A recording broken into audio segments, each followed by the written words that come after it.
presencia musicalidad, visual, silencio y arquitectura en la poesía de José Gorostiza por Anthony Stanton. Esta es una actividad de divulgación académica asociada a la exposición Tres poetas tabasqueños contemporáneos, Carlos Pellicer, José Gorostiza y Celestino Gorostiza, presente en el Centro Cultural Villahermosa. Presento, amigas y amigos, a todos ustedes, al maestro Arturo Saucedo, curador de la exposición que acabo de mencionar, y damos la bienvenida al doctor Anthony Stanton, profesor investigador en el Centro de Estudios Lingüísticos y Literarios de El Colegio de México, especialista en literatura mexicana. Demos la bienvenida a ambos maestros.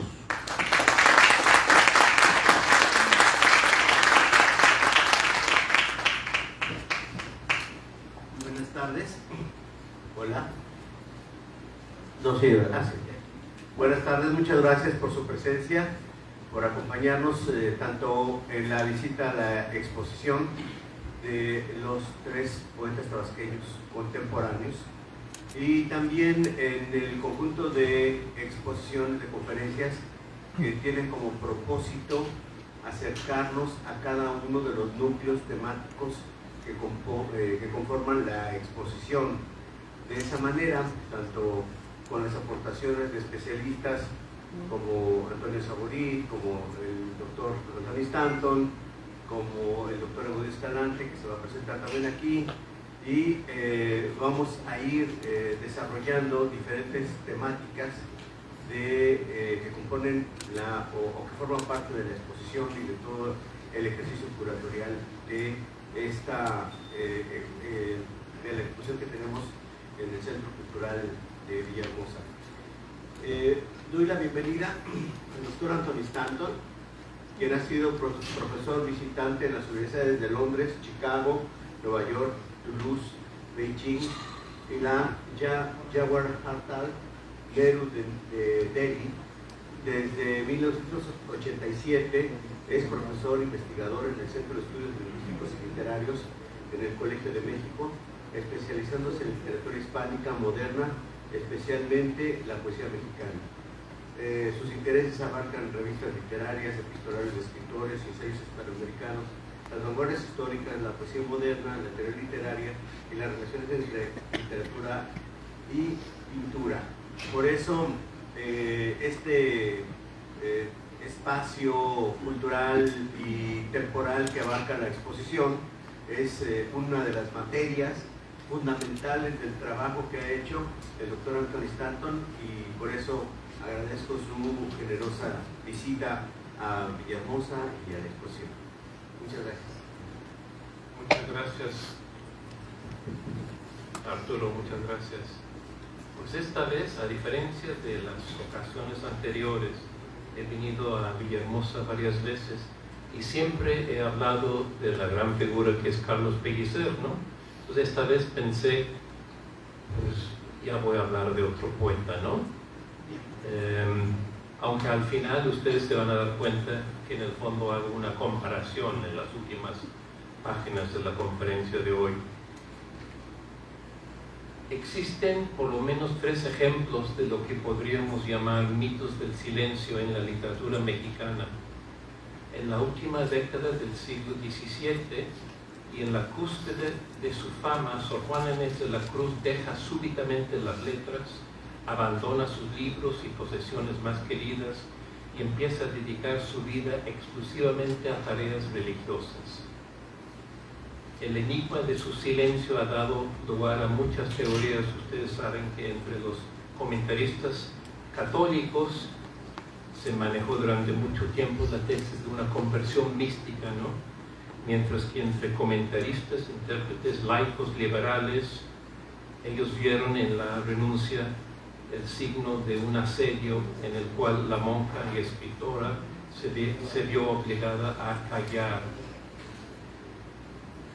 Y desde luego la publicación del gran libro de Octavio Paz, Sor Juana Inés de la Cruz o las trampas de la fe, abonó la tesis laica liberal, ¿no? del asedio. Ya en el siglo XX se dan dos casos más. Uno es el caso de Juan Rulfo, ustedes saben, autor de dos obras maestras, los cuentos de El Llano en Llamas y la novela Pedro Páramo, 53, 1955, y después décadas de silencio. Y empezaron a circular muchas teorías, ¿no?, para explicar el enigma. Se habló del alcoholismo del autor. Rulfo sí tenía un problema de alcoholismo. También se habló de su perfeccionismo. También él mismo hizo circular el mito de una novela aparentemente que nunca existió, al menos los familiares no encontraron nada, La Cordillera. Rulfo explicaba la trama, que es una novela que tenía muy avanzada. Yo creo que era invención de Juan Rulfo, ¿no?, para no decir, pues soy un escritor y ya no escribo. Y el tercer caso, el que me interesa el día de hoy, desde luego, es el caso de José Gorostiza, el alto poeta tabasqueño que escribió solo 2 libros de poesía: Las canciones para cantar en las barcas, de 1925, y Muerte sin fin, de 1939. Después, durante 30 años, más de 30 años, hasta su muerte en 1973, se entierra en un silencio casi total, roto solo por algún poema aislado, algún texto en prosa o alguna entrevista, como las que le hicieron a partir del Premio Nacional de Literatura que recibió en 1968.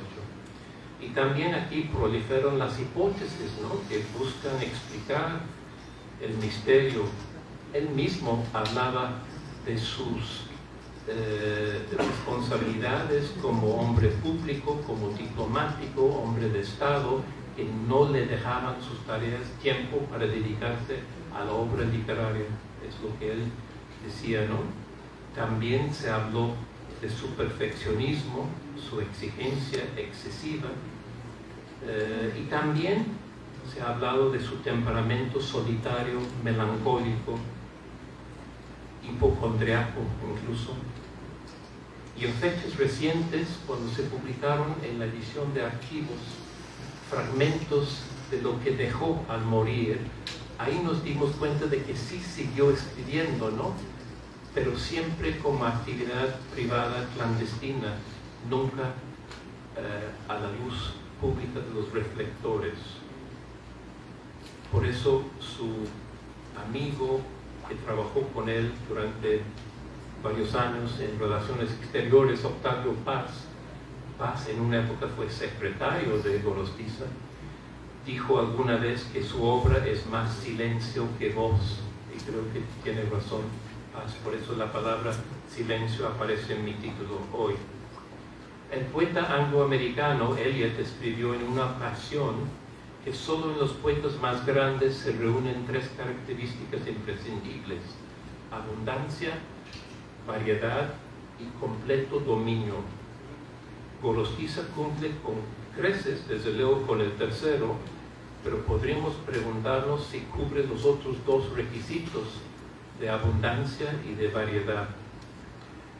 No obstante la parquedad de su obra, nadie pone en duda el alto lugar que ocupa Gorostiza en la tradición poética mexicana.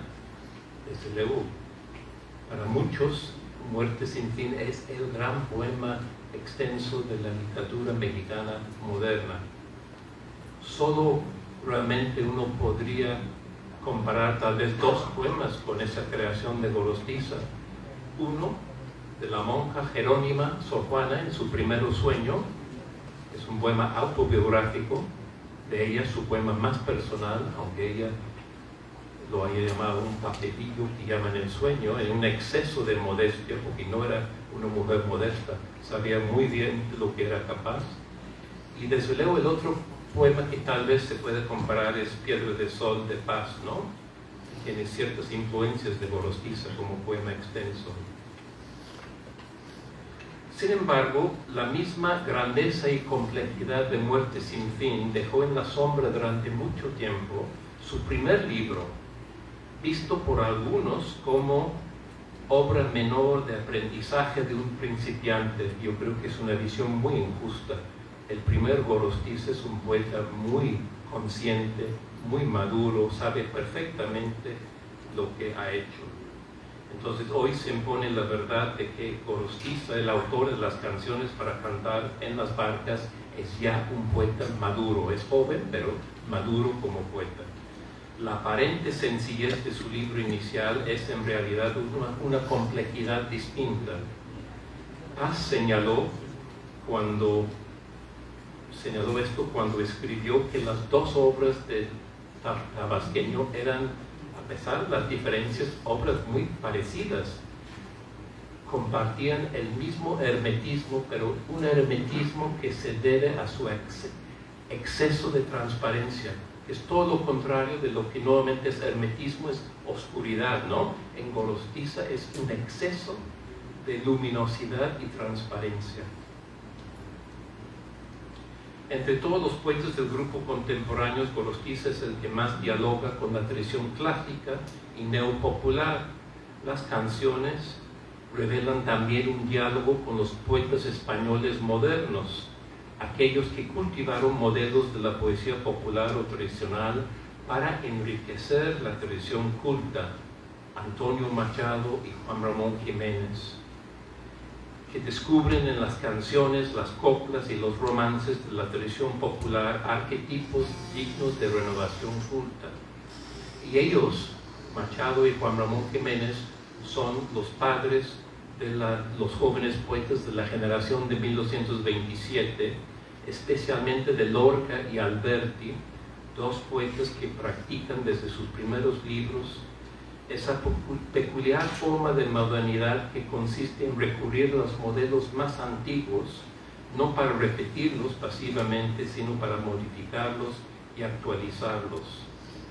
Como los primeros libros de Lorca y de Alberti, las canciones de Gorostiza muestran no solo un pasmoso dominio de las formas tradicionales del cancionero y de aquellos poetas renacentistas y barrocos como Góngora. Yo creo que hay un diálogo muy explícito con Góngora,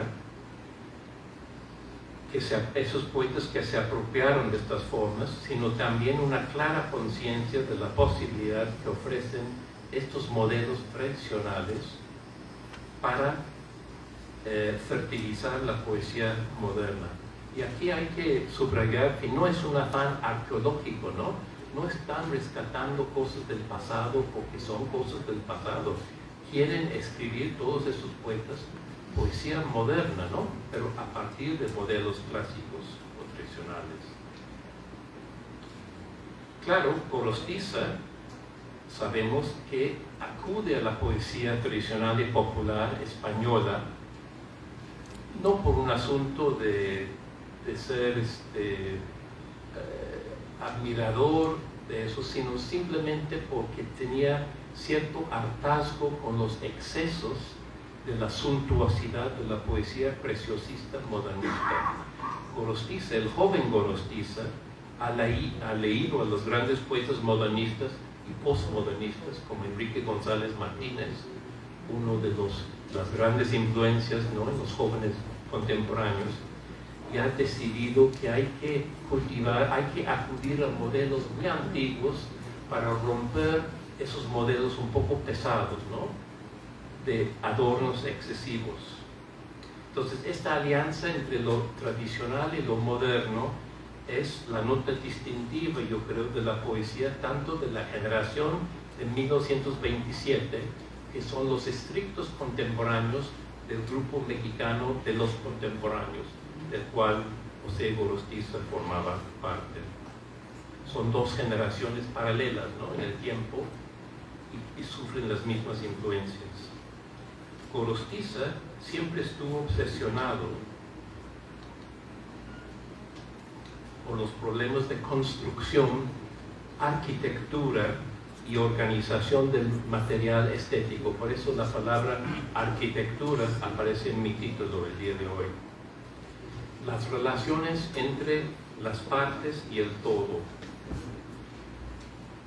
tanto en un solo poema como en un conjunto o un libro de poemas.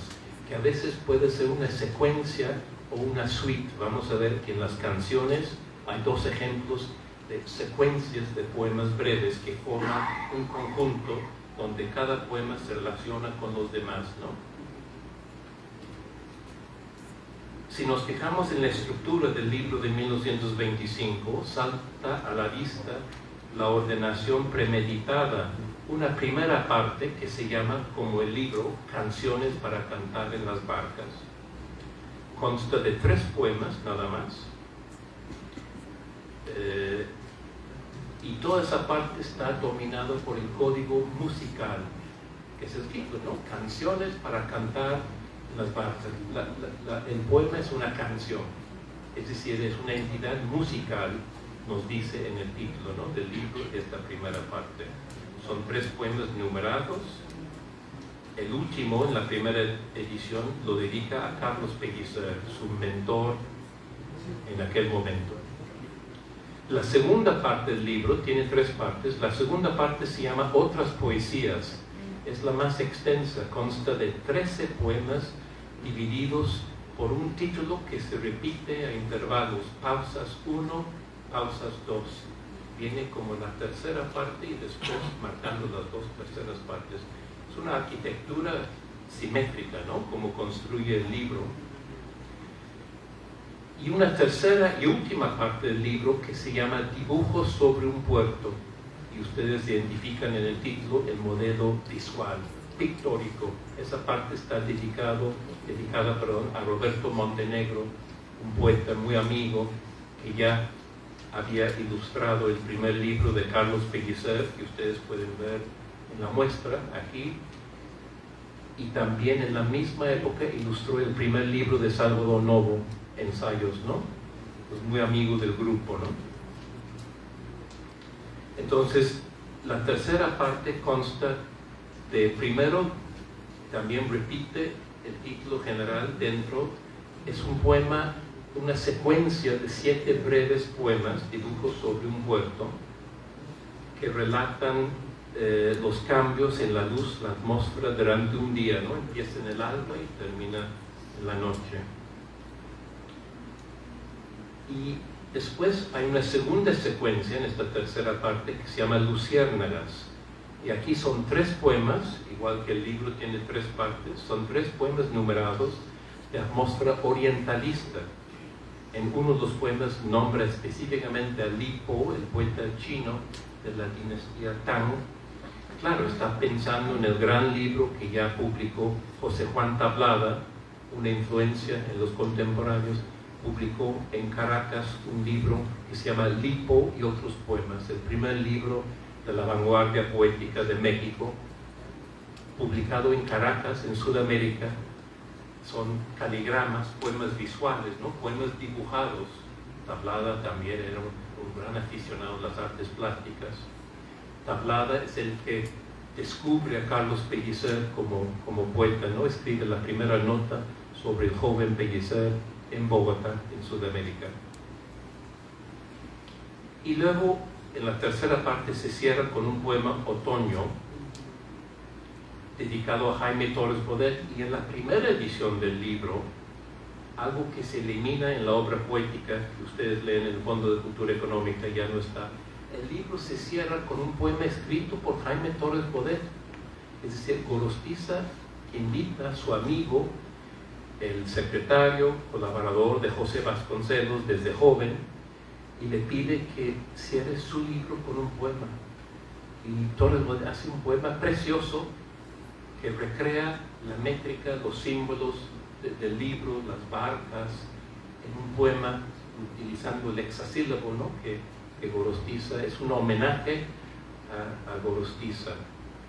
Y Torres Bodet, que ha sido un poco maltratado, ¿no?, en la literatura mexicana, lo han acusado de cosas terribles, ¿no?, pero realmente un hombre muy generoso, ¿no?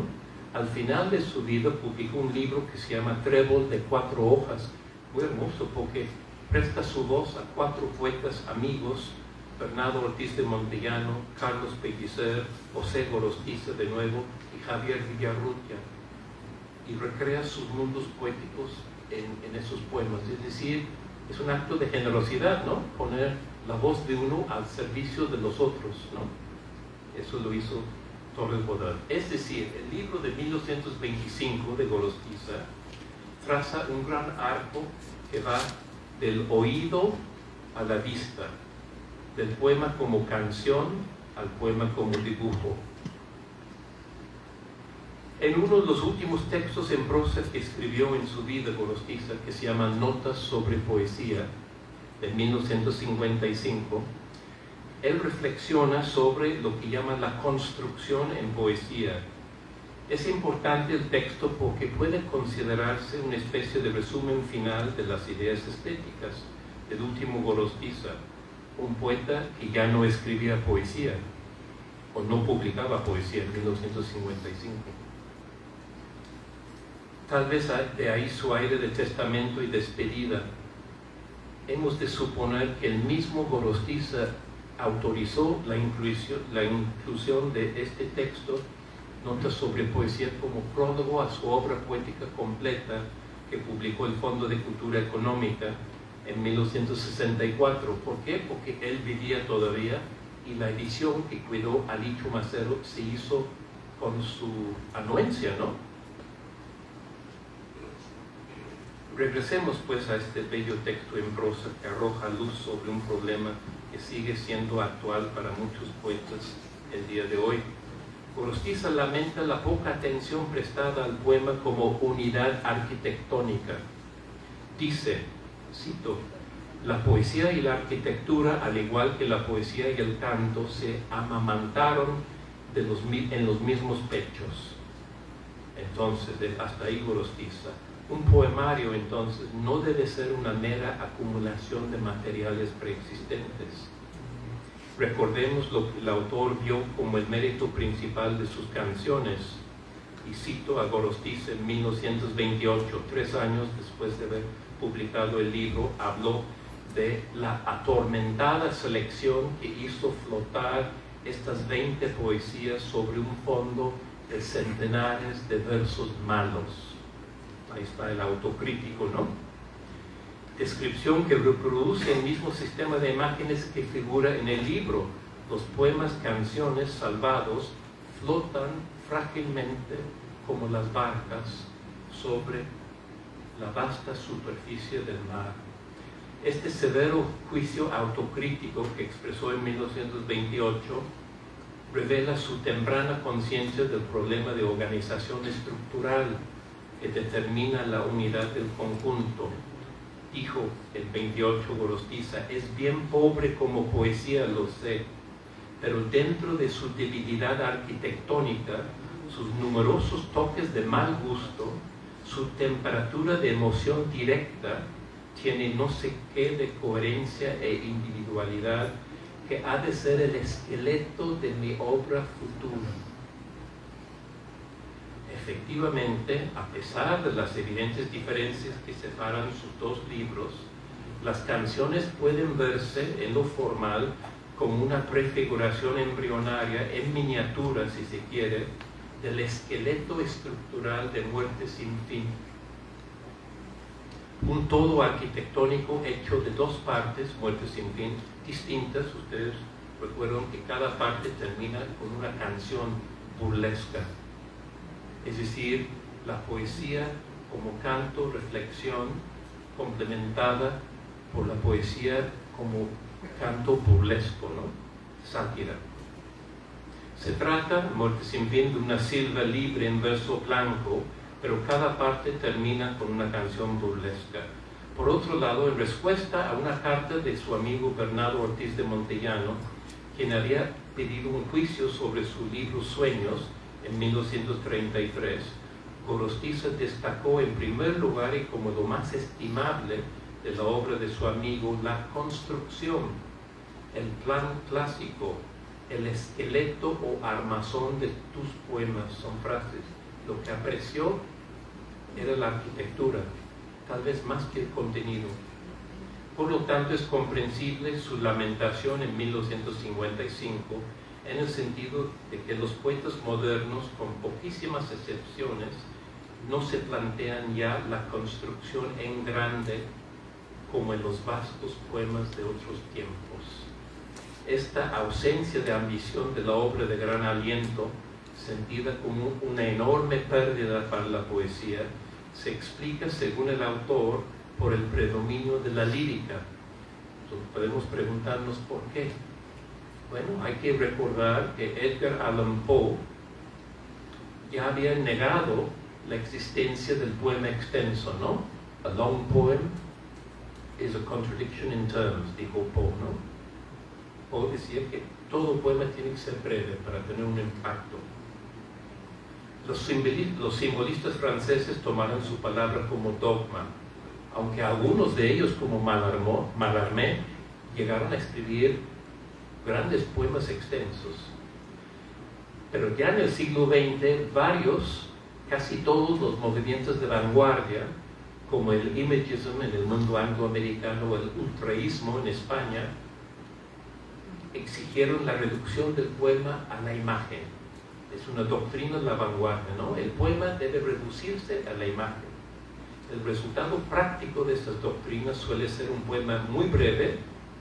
La imagen se puede expresar en un solo verso, a veces casi un haiku, libre de las impurezas de la historia, la biografía, el diálogo, la descripción, la narración, etc.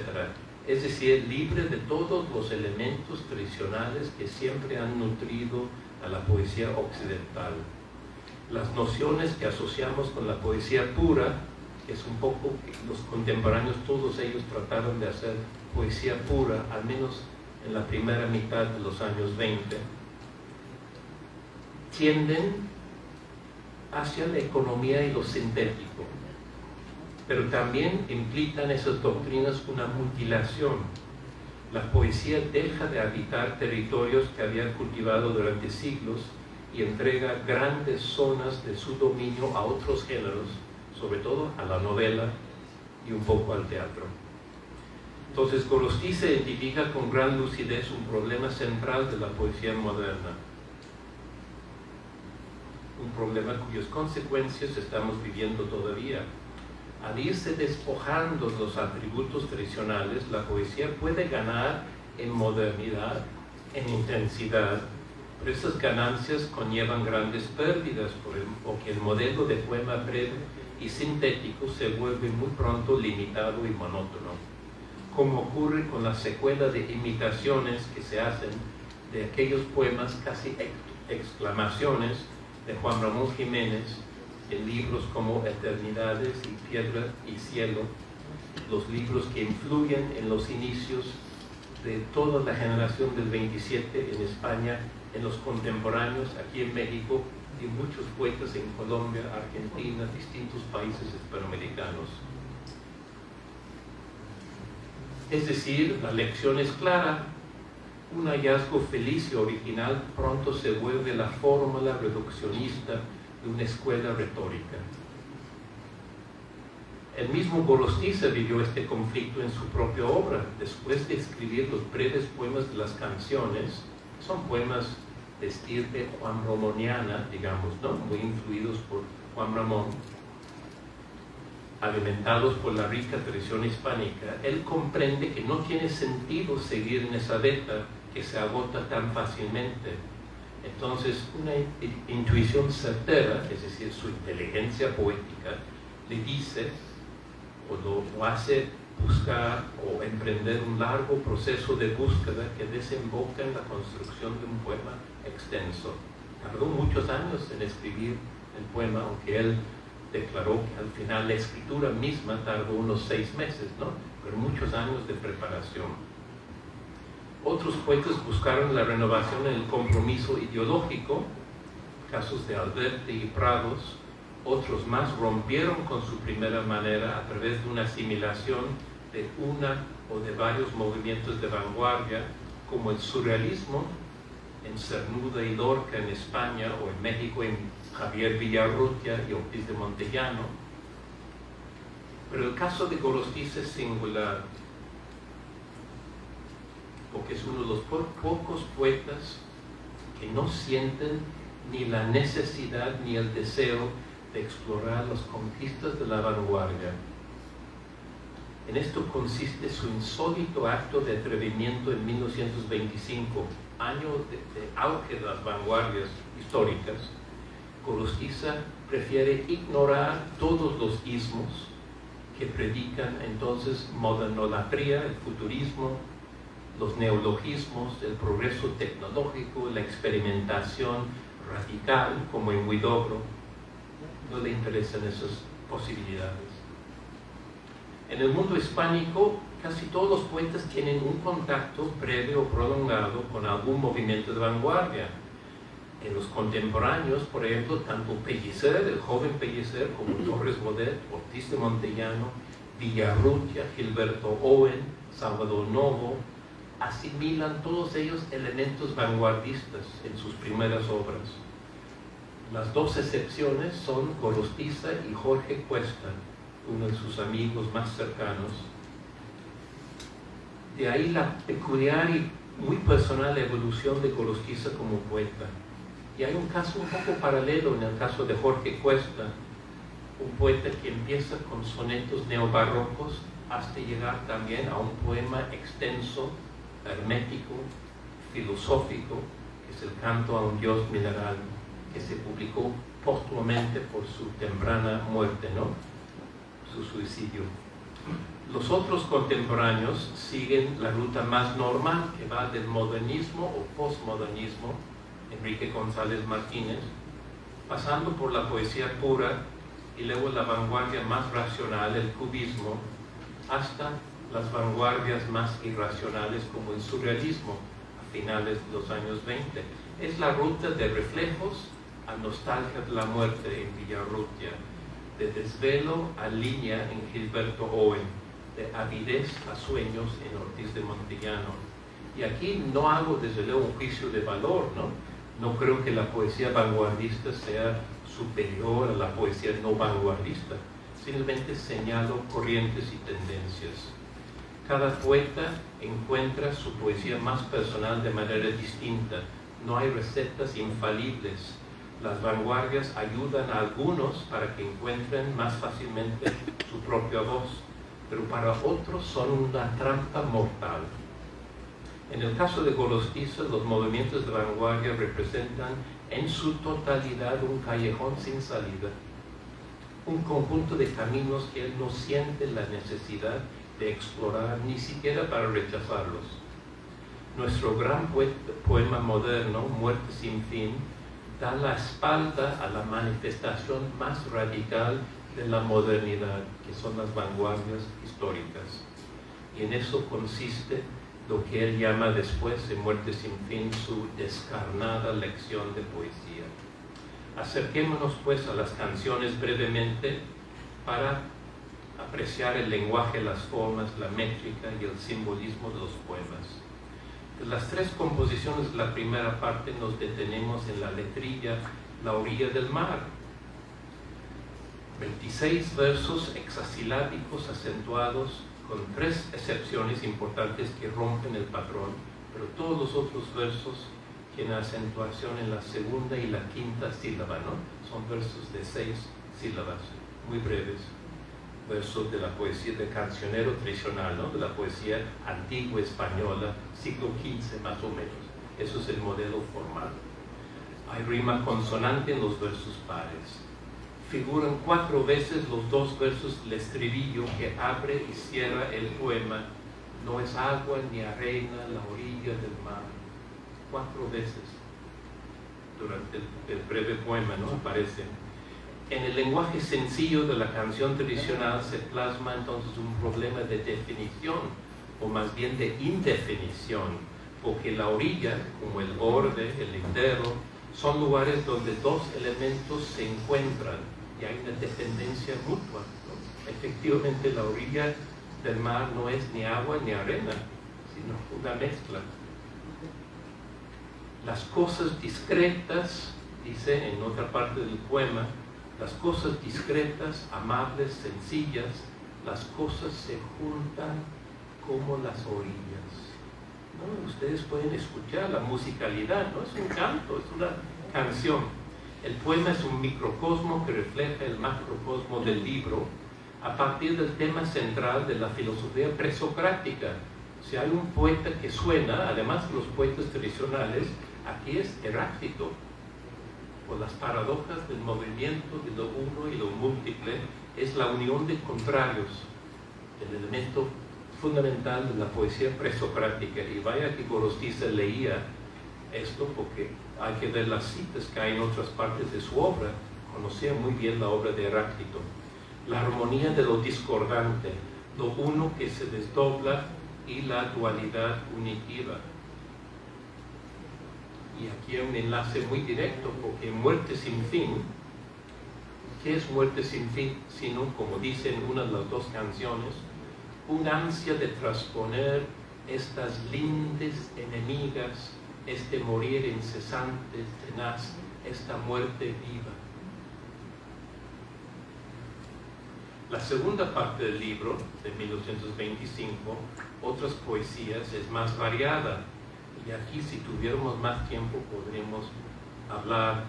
Aquí hay formas más cultas, como el endecasílabo, la silva, una forma barroca que entra en la poesía española a principios del siglo XVII, de mano de Góngora y de Quevedo en el mismo momento. O bien se ofrecen ejemplos acabados de la polimetría modernista, como Elegía.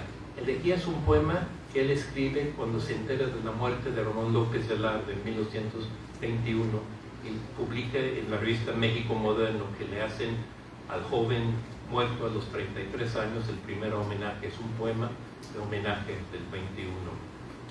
Pero esa segunda parte del libro termina con un romance en octosílabos, es decir, la tradición neopopular de nuevo, ¿no? Exactamente como lo está haciendo Lorca en España, como en el romancero.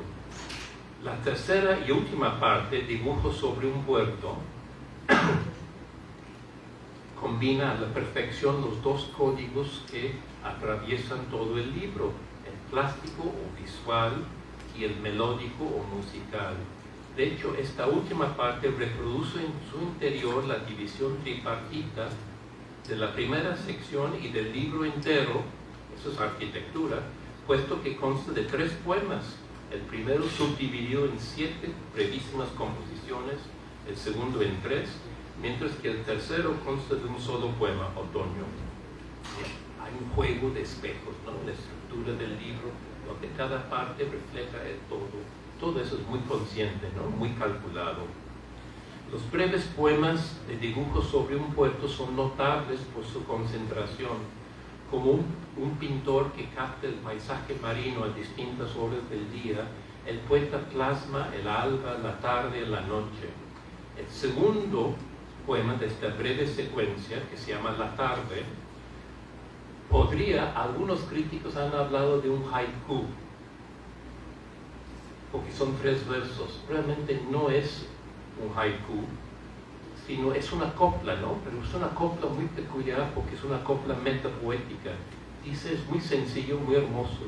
Dice el poema: ruedan las olas frágiles de los atardeceres como limpias canciones de mujeres, ¿no? Con la rima entre el segundo y el tercero, atardeceres, mujeres. 2 heptasílabos seguidos por un endecasílabo. La progresión del día se compara no solo con la ola en su movimiento cíclico, sino también con la nitidez o el sonido diáfano del canto femenino, la vista y el oído, la fragilidad resuelta en transparencia, lo visual resuelto en música. El poema es memorable porque provoca una sensación terapéutica, yo creo, de sosiego y reconciliación, como si lo efímero y lo contingente fueran percibidos y justificados como parte de la gran rueda. Ruedan las olas frágiles, movimiento cíclico. La rueda es símbolo universal de naturaleza solar y cósmica que postula el eterno retorno al principio. Y la rima consonante entre el segundo y el tercer verso enlaza la caída del día con el principio femenino. En su brevedad y perfección, la tarde hace pensar en uno de los hallazgos del joven Pellicer 4 años antes, en un pareado asombroso de su primer libro, esa sección que ustedes deben conocer, Recuerdos de Isa. Es muy breve, en Pellicer son 2 versos nada más. Aquí nos suceden cosas de mayor trascendencia que las rosas. Con esa rima consonante sorprendente entre cosas y rosas. Las rosas son cosas y las cosas son rosas, dice Pellicer. Claro, la visión de Gorostiza es más filosófica, ¿no? La de Pellicer es humorística, es lúdica, está jugando, ¿no? Esa es la diferencia. Pero los dos tratan de relacionar lo relativo y lo absoluto, lo cotidiano y lo trascendente, de distintas maneras. Figura también en esa secuencia, Dibujos sobre un puerto, el tercer poema que a mí me fascina, porque es un poema de un solo verso, que no son comunes en la poesía, ¿no? Un poema, este se llama El Faro, que consta de un solo verso. Rubio pastor de barcas pescadoras. Ese es el poema. Claro, el título es El Faro, ¿no? Está describiendo un faro. Rubio pastor de barcas pescadoras. Un sustantivo masculino en singular con su adjetivo, seguido por uno femenino en plural. Equilibrio entre la unidad y la multiplicidad, entre lo vertical del faro y lo horizontal, las barcas sobre el mar, entre lo fijo y lo móvil, entre lo terrenal y lo marítimo. Aquí vemos la tradición bucólica, es pastor, la poesía pastoril, aliada con la renacentista o la italianizante, la poesía culta que introduce el endecasílabo de Italia en España en el siglo XVI, ¿no? Con Garcilaso Boscán. De nuevo, la composición, yo creo, emula, aunque es distinta, ¿no? Pero toma como modelo uno del primer libro de Carlos Pellicer, Colores en el mar, y otros poemas también. Tiene un poema de un solo verso. Tu belleza y el mar buscan mi estrella, dice Pellicer en su primer libro. Claro, es distinto, pero es un poema de un solo verso, de una concentración que resume los temas del libro, Colores en el mar, y en Gorostiza Dibujos sobre un puerto. En todo el primer libro de Gorostiza es notoria la red de equivalencias y analogías que se van estableciendo entre la mirada y el oído, lo visual y lo auditivo. Se acude a la naturaleza como fuente de valores eternos, capaces de consolar la soledad y la melancolía que están presentes también, ¿no? La naturaleza es consolación, como percibió uno de los primeros críticos de Gorostiza. Siempre hay un intento de universalizar y eternizar los momentos fugaces de la existencia humana mediante imágenes, metáforas y símbolos naturales que pertenecen a otra temporalidad. ¿Cómo fue recibido entonces ese libro de Gorostiza en 1925? Bueno, los primeros lectores fueron sus amigos íntimos, ¿no? Más cercanos. Javier Villarrutia describió la obra con palabras cargadas de positividad para él. Él elogió la pureza, esas son palabras que usa: pureza, orden, severidad, perfección, contención, clasicismo. Son las palabras de Villarrutia, que dice: José Gorostiza prefiere el orden al instinto, como él prefería también el orden al instinto, ¿no? Villarrutia. Por su parte, Jorge Cuesta celebró lo que percibió como la dulzura virginal de una poesía doncella, diáfana, pura, en la cual se aprecia un largo destilado que revela, y cito a Cuesta, el mismo juego de su ingenuidad culta. Es una frase bonita, ¿no? Es inocente ingenuidad, pero culta, muy calculada. Y Jaime Torres Bodet, en su cuadro La poesía mexicana, opinó: extraordinariamente elaborada, su obra es un caso de cristalización poética prematura, insólito en los jóvenes. Une a la disciplinada paciencia un raro conocimiento de las posibilidades métricas del idioma. En resumen, sus compañeros de generación fueron unánimes en expresar su deslumbramiento, ¿no? No hay un solo juicio tibio o con reservas, todo es muy positivo. Y ahora transito a la última parte en que empiezo a hacer una comparación entre los dos poetas tabasqueños, ¿no? Me he referido varias veces a los antecedentes que podrían encontrarse en la poesía de Pellicer para varias de las imágenes de Gorostiza. Desde una edad muy temprana, los dos poetas están unidos por lazos de amistad, respeto y admiración mutua. No hay que olvidar que en agosto de 1918, cuando publica sus primeros poemas, son 4 poemas en la revista estudiantil Sanebank, hay un número en una de las vitrinas.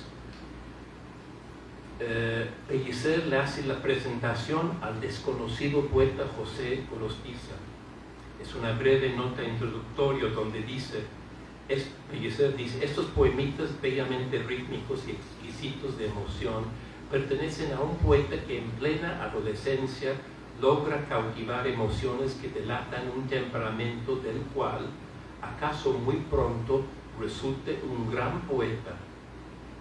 Y son los primeros poemas que publica Gorostiza, un gran poeta. Y termina: José Gorostiza Alcalá reúne a su emoción una expresión suelta y elegante, y firma Carlos Pellicer Cámara, como firmaba con sus 2 apellidos. Entonces Pellicer le da el espaldarazo ritual, como él lo recibirá a su vez un año después, Pellicer, de José Juan Tablada en Bogotá.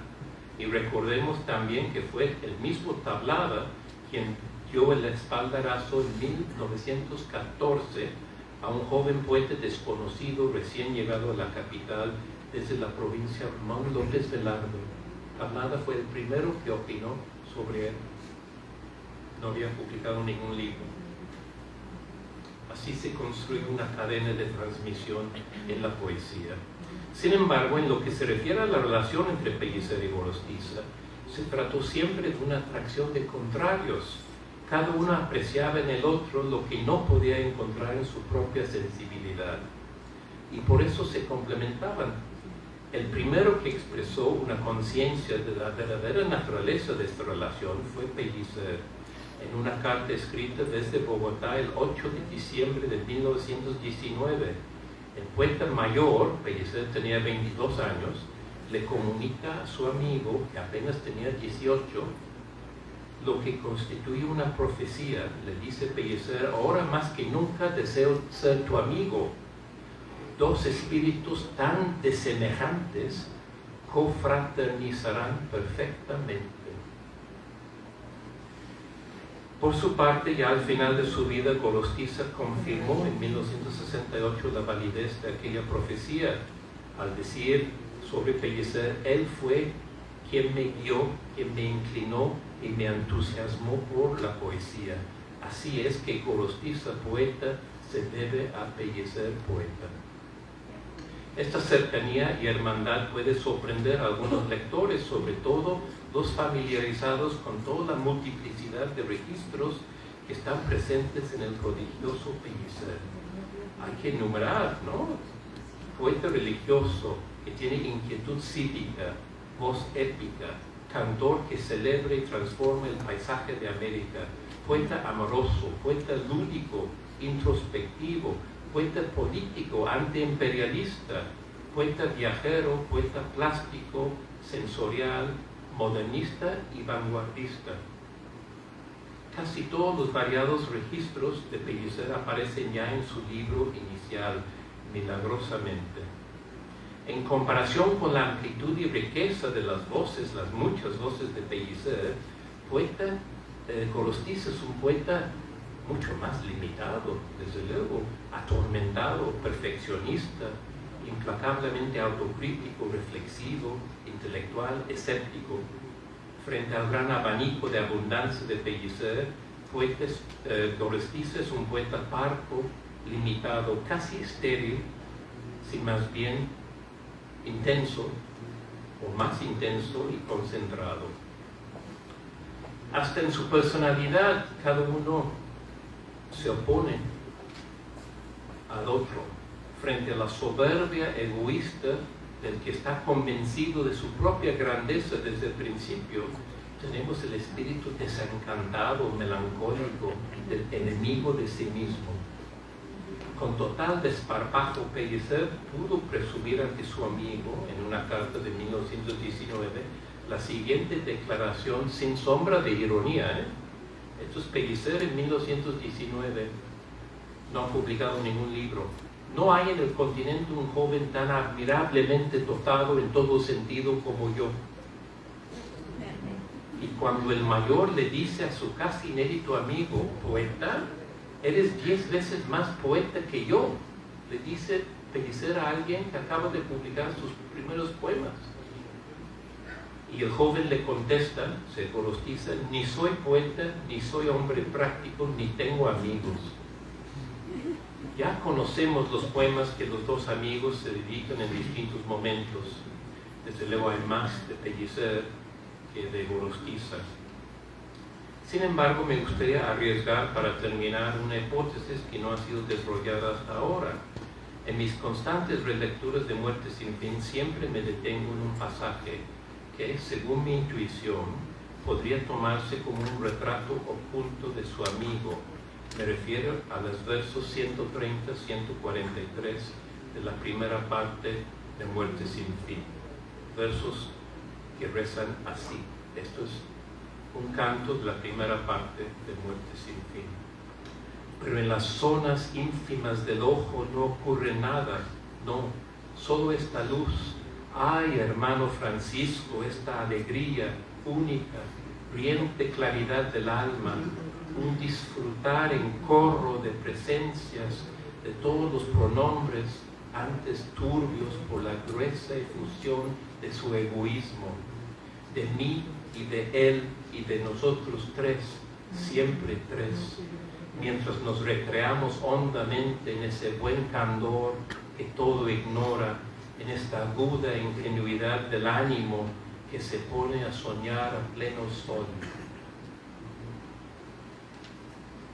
Claro, una primera lectura identifica el hermano Francisco con San Francisco de Asís, el fundador de la Orden de los Franciscanos, pero me parece que hay una alusión adicional aquí a su amigo tabasqueño.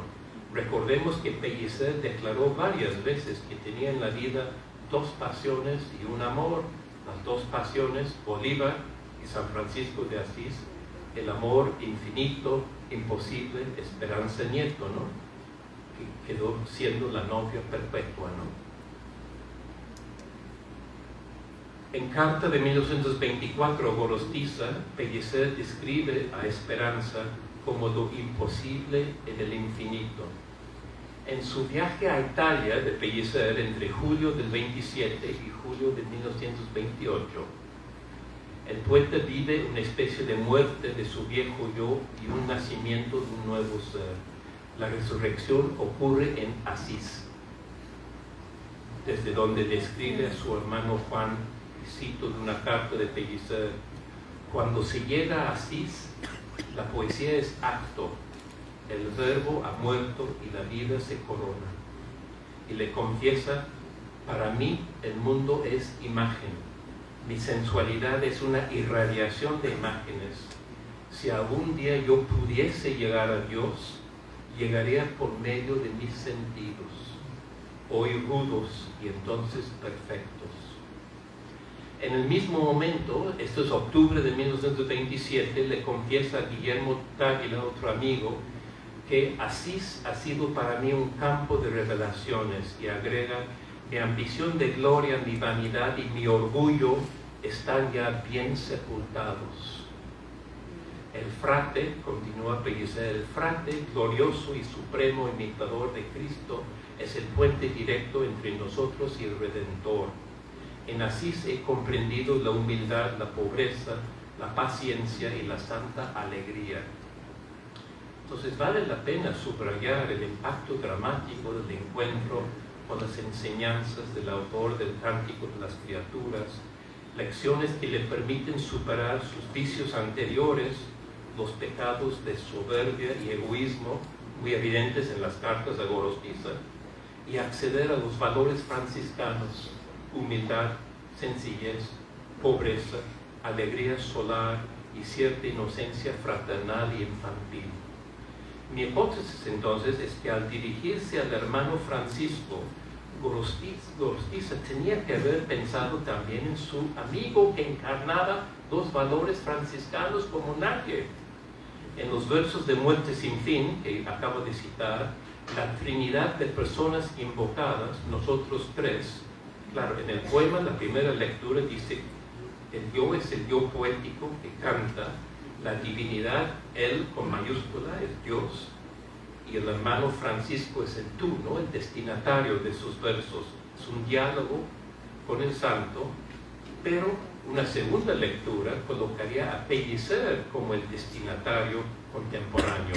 También está hablando con el franciscano Carlos Pellicer, como un puente capaz de unir el poeta escéptico con la divinidad inacible, que es la palabra que usó Gorostiza al principio, un Dios inacible que él no puede asir. Recordemos entonces que estos versos de Muerte sin fin que cité pertenecen todavía a la primera parte, al momento todavía positivo, cuando es posible la experiencia religiosa. Todos los rasgos franciscanos mencionados en los versos son característicos de la poesía pelliceriana: la alegría, la fe, el gozo de la belleza del mundo, la inocencia de la infancia, el corro de los juegos infantiles, la purificación del alma y el canto a la hermandad solar, ¿no?, hermano sol. En Muerte sin fin, desde luego, este remanso es transitorio y pronto será sometido al suplicio.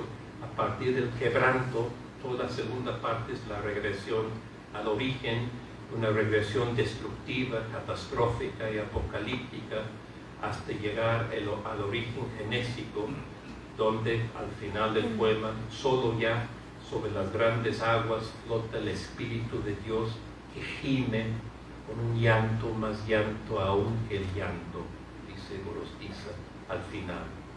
Entonces, termino ahora. Espero haber mostrado que esos dos espíritus tan desemejantes, como dijo Pellicer en su carta a Gorostiza, efectivamente llegaron a confraternizar sin renunciar a su singularidad individual. El poeta creyente, que tenía las manos llenas de color y que quiso acceder a la divinidad por la imagen sensual y sensorial, nunca dejó de cantar alabanzas a la belleza del mundo. El poeta escéptico, Gorostiza, que expresó su repugnancia por la literatura y que vio en sus amigos una suma de individualidades irreductibles, nunca dejó de preguntarse acerca de un Dios inacible y llegó a definir la poesía como una investigación de ciertas esencias que se produce en un esfuerzo por quebrantar el lenguaje. Poesía como investigación, la intención de quebrar el lenguaje, quebrantar el lenguaje, de tal manera que haciéndolo más transparente se pueda ver dentro de él esas esencias. Eso es Gorostiza en Notas sobre Poesía. Dos poetas unidos, hermanados por su origen, por la amistad, por la admiración mutua y hasta por sus profundas diferencias. José Gorostiza y Carlos Pellicer, muchas gracias.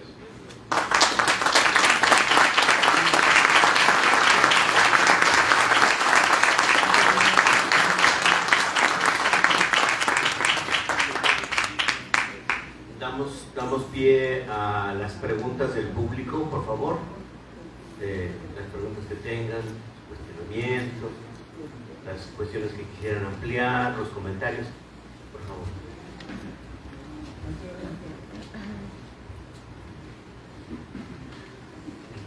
Bueno, primero muchas gracias, estimado doctor Anthony, por su presencia su hermosísima disertación que nos regala, ¿no? Este siempre descubrimiento de estos poetas que de pronto nosotros que lo leemos aquí en Tabasco y leemos lo que se ha escrito sobre ellos, pareciera que no se va a decir cosas distintas, ¿no? Y bueno, con ese conocimiento profundo que usted tiene nos descubre más cosas, así que muchas gracias desde ese punto de vista.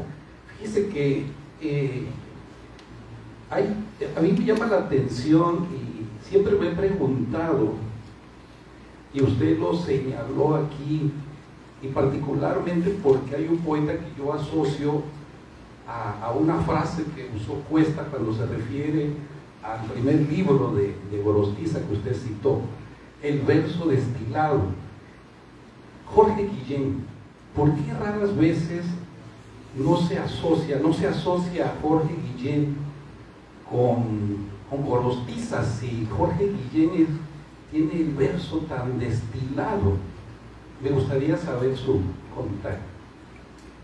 Bueno, es una buena pregunta, sí. El autor de esa generación que he mencionado varias veces, ¿no? La generación de 1927, el poeta seguramente más intelectual de esa generación es Jorge Guillén, así como Gorostiza y Cuesta tal vez sean los poetas, y tal vez Villarrutia, pero sobre todo Gorostiza y Cuesta son los poetas más intelectuales de los contemporáneos, ¿no? Y la diferencia sería tal vez en que Guillén es el poeta en cántico, ¿no? De la plenitud del ser, ¿no? Es el creyente, es decir, es un pellicer en formas más estrictas e intelectuales, sin la abundancia de pellicer, pero sí la plenitud del ser. Es un poeta optimista, ¿no? El poeta que dice en una décima, que fue muy criticado en la época, ¿no? Que lo dijo, pero dijo, el mundo está bien hecho. Es una celebración de la perfección del mundo, ¿no?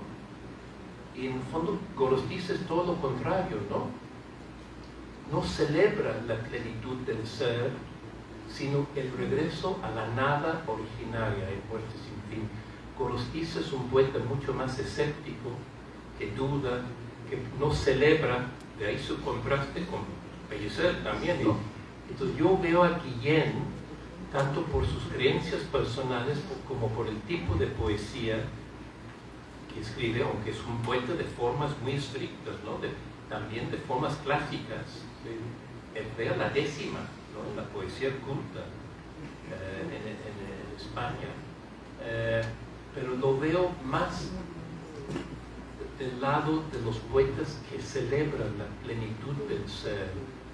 Entonces, Muerte sin fin es una visión del mundo muy distinta, yo creo, ¿no? Pero ciertamente valdría la pena investigar más el asunto, ¿no? Y sí, para el poema extenso, construcción, arquitectura, una palabra, Guillén sería un modelo importante, como lo fue Paul Valéry, el francés, en el Cementerio Marino, para José Gorostiza, ¿no? Le fascinaba a Gorostiza los poetas capaces de construir una arquitectura, ¿no? Y por eso su influencia, como yo traté de argumentar en mi libro sobre Octavio Paz, la influencia de Gorostiza es muy importante para el Paz que escribe Piedra de Sol. Aunque sea un poema distinto de Muerte sin fin y una celebración de la vida en muchos aspectos y del erotismo que no aparece en Pellicer en Muerte sin fin realmente, ¿no? Bueno, al final aparece una prostituta, pero no el erotismo como aparece en Paz. Sin embargo, Muerte sin fin fascinó a Paz como un poeta pensante, intelectual, y fue un modelo para varios de los poemas extensos de Paz, ¿no? Que escribió durante su larga vida.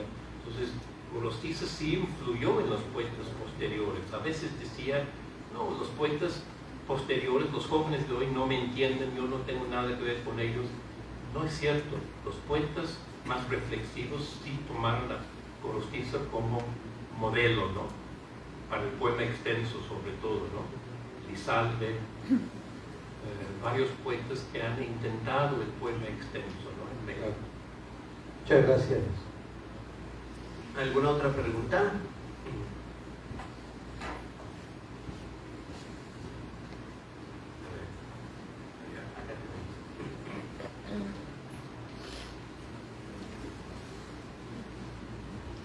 Muchas gracias por su excelente exposición. ¿Tendría alguna influencia sobre estos poetas Amado Nervo? Gorostiza no creo. Amado Nervo influyó en otro poeta de su generación, en Bernardo Ortiz de Montellano, que incluso hizo una biografía de Nervo. A Ortiz de Montellano le interesó la veta religiosa mística de Nervo, ¿no? Pero en Gorostiza no. Hay una influencia en el primer libro, sobre todo en la segunda sección, creo que de algunos poetas modernistas, ¿no? Como Enrique González Martínez, al mismo tiempo que Gorostiza rechaza los excesos del modernismo, ¿no? Toda la parte preciosista, ¿no? Donde sí hay influencias de otros modernistas, como dije, es de Tablada. Lipo aparece en uno de los poemas de la tercera parte de las canciones, el orientalismo, ¿no? Que introduce Tablada con Rebolledo, ciertamente, en la literatura mexicana. Ahí sí hay una influencia. En Pellicer hay influencia declarada de Díaz Mirón, es el poeta que admiraba muchísimo por su perfección formal en el libro Lascas, ¿no? En Pellicer, Santos Chocano habló mucho de ese poeta peruano, muy controvertido, ¿no? Pero que cantó a América. La veta americanista de Pellicer está en Darío, pero está en Santos Chocano, tiene un canto a América, ¿no? En la veta modernista, un poco exótica, ¿no? Eso serían, sí, las influencias, digamos, modernistas, pero Gorostiza, como siempre, rechaza lo más inmediato y va a lo más lejano. Es una forma muy peculiar, ¿no? De acudir a la tradición clásica, ¿no? Los poetas de cancioneros son sus modelos. A la orilla del mar es eso, es poesía tradicional, modelos muy antiguos, y sin embargo hecho poesía moderna, ¿no? Que parece no tener fecha, ¿no? Eso es una forma muy curiosa, ¿no? De Pellicer, ¿no? Y también su rechazo en bloque de las vanguardias es algo realmente no muy común en la época, ¿no? Todos los otros poetas se interesaban en estos ismos, ¿no? De renovación. Gorostiza, ¿no? Entonces sí hay algo muy peculiar en él, ¿no? Muy personal, individual, en su forma de concebir la poesía y de practicar la poesía. Muchas gracias. ¿Hay alguna otra pregunta? Muchas gracias por su exposición. Te quería preguntar si el único filósofo que influyó en Gorostiza fue Heráclito. ¿No leyó a Platón? Pero no escuché bien la pregunta. Que si el único filósofo que influyó en Gorostiza fue Heráclito, no alcanzó a leer a Platón ni a otro presocrático, Parménides. Parménides, ¿cómo no? Está presente. El poema de Parménides, ¿cómo no? Incluso algunas lecturas de Muerte sin fin destacan la presencia de Hegel, la filosofía dialéctica de Hegel, ¿no? Otros señalan semejanzas con Heidegger. Lo han tratado de ver también en Nostalgia de la muerte, ¿no? Que toma su título ciertamente de un poeta romántico alemán, Novalis, ¿no? Pero algunos han tratado, eso es muy discutido, ¿no? Otros dicen que no pudieron realmente leer textos de Heidegger cuando escribieron sus obras. Es algo, las influencias son discutibles, a menos de manejar la lengua alemana. Incluso los alemanes me han dicho a mí que dominar alemán no facilita leer a Heidegger, porque Heidegger transforma la lengua filosóficamente, mezclando para regresar al griego y muchas cosas, ¿no? Entonces, es un asunto de discusión, ¿no? Hay muchas influencias filosóficas, desde luego. Gorostiza en sus notas sobre poesía habla de Lao Tse el filósofo del taoísmo chino como uno de sus modelos, ¿no? Habla de Shelley, el romántico inglés, un poeta también con ciertas aspiraciones filosóficas, ¿no? Entonces en poesía son muchas las influencias filosóficas y sobre todo en un poeta pensante, reflexivo como Gorostiza, pues son abundantes, ¿no? Los filósofos que él leyó y asimiló, yo creo.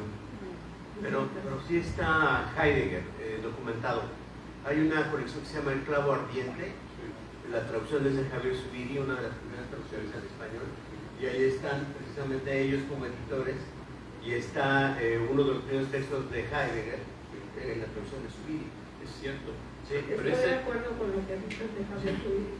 Pero esa edición es los años 40, ¿no? Y Gorostiza ha publicado Muerte Civil en 39. No, pero me refiero a los, digamos, en el ambiente entre ellos. Y estaban estas lecturas. Bueno, habría que comprobarlo. Es interesante como problema. El único que tenía alemán realmente fue Samuel Ramos, ¿no? El filósofo del grupo que había ido a estudiar a Alemania, introdujo el psicoanálisis en México, nada menos Ramos, ¿no? Él hubiera podido ser una fuente para ellos, ¿no? De ciertas ideas de la filosofía alemana. Pero es un asunto que todavía se discute, ¿no? Algunos dicen que sí, otros dicen que no. Es que las influencias hay que comprobarlas, ¿no? De que fulano realmente sí se enteró, pudo leer, o fue indirecta la influencia, o que si no tuvieron acceso a un libro, ¿no?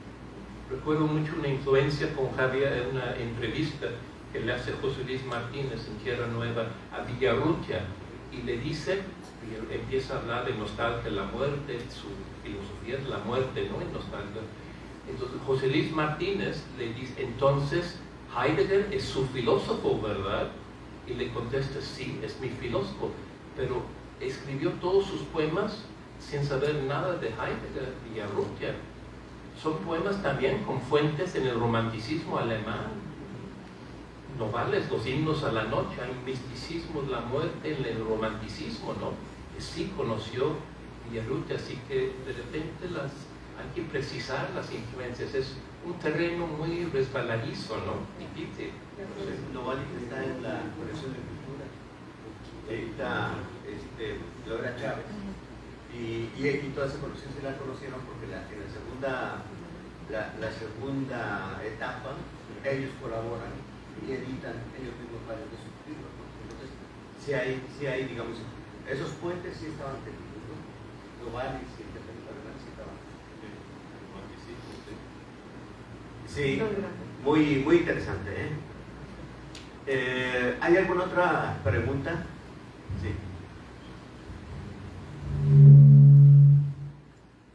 Bueno, lo hacemos a capela, ¿no? Muchas gracias. Bueno, muchas gracias por el tiempo, y creo que hoy cumplió uno de los objetivos que como tal tienen este tipo de conferencias, que es captar pues la idea de nuevas personas incursionando en lo que es la poesía. Quisiera agradecerle antes de marcharme por su tiempo, ya que me pareció muy interesante el análisis que usted realizó acerca de estos poemas y cómo personalmente nos fue llevando dentro del análisis de él mismo. Creo yo, puedo decir, me atrevería a decir que de poesía no sé nada, pero sí despertó en mí, que creo yo que es el objetivo de este tipo de conferencias, el intentar incursionar en la poesía. Quiero agradecerle por eso y por su profundo análisis también, en el cual lo llevó muy bien, o sea, sí lo supo sobrellevar. Entendí muchas de las cosas, como le digo, no soy una persona que sepa poesía, y me interesó mucho el hecho de que lo llevó con palabras, pues dirían, muy asimilables para cualquier persona. Se lo agradezco, muchas gracias. No, gracias, sí, eso es nuestra intención, ¿no? Despertar interés, pasión por la poesía, sí.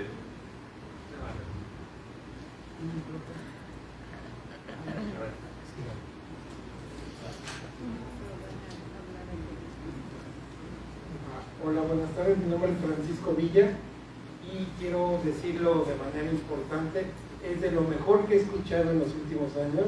Estoy maravillado con lo que escuché, la verdad muy interesante. José Gorostiza para mí representa algo muy importante. En alguna de las novelas por ahí que tengo, José Gorostiza tiene un papel importante, y lo que nos ha venido a decir me parece, pues sí, para mí, pero también para los jóvenes, las nuevas generaciones. El conocimiento que tiene me parece maravilloso, y muy agradecido con ustedes que vinieron, y a mi amigo Luis Acopa que nos hace favor de organizar todo esto. Gracias. Muchas gracias. Sí. Un comentario importante que quisiera expresar en esta mesa es que la intención también de estas conferencias es el que puedan regresar a la exposición y acudir a todas estas fuentes. En esta conferencia que ha dado el doctor Stanton ha mencionado obras clave que ustedes pueden ver las primeras ediciones de la exposición. Pueden ver estos vasos comunicantes entre, por ejemplo, Bernardo Ortiz de Montellano, la relación que mencionó con Amado Nervo, o la manera en que hemos documentado la vinculación de autores como Efrén Rebolledo, como José Juan Tablada, con los contemporáneos y particularmente con los tres tabasqueños a los cuales hemos dedicado la exposición. Y luego, por otro